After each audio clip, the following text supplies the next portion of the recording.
In today's video, I'm going to teach you how to invite people to Slack. If your team has recently started using Slack to organize work and communications, it's crucial to get everyone on board to maximize its effectiveness.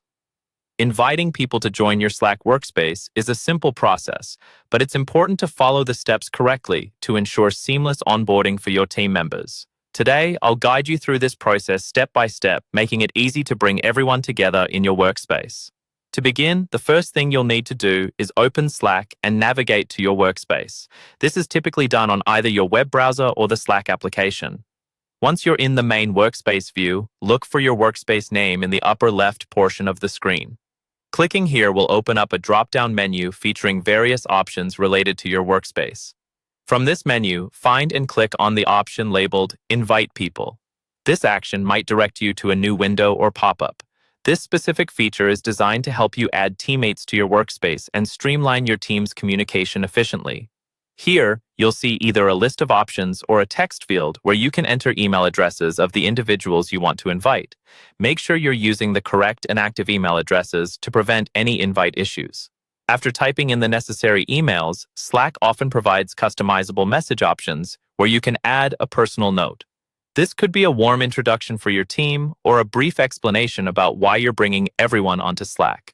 A personal touch goes a long way in making the transition a pleasant experience. Once you're satisfied with the list of emails and, if applicable, your personal message, look for the Send Invitations button. Clicking this will dispatch your invites to the intended recipients, who will then find the invite in their respective email inboxes. Here, they will find instructions on how to join the workspace, set up their accounts, and connect with other members already in the channel. Remember that depending on your workspace settings or your role, such as workspace owner or admin, you might see additional options like inviting by sharing a unique link. In some cases, these links are time-sensitive, so be mindful of expiration to ensure all invited team members can join without issue. And there you have it. This straightforward process helps keep everyone your team connected and collaborative within Slack. As you begin to build out your Slack workspace with new users, you'll notice enhanced communication and productivity as everyone gets accustomed to the collaborative environment Slack provides. Thank you for watching, and I hope this guide helps you as you grow your team and its capabilities within Slack.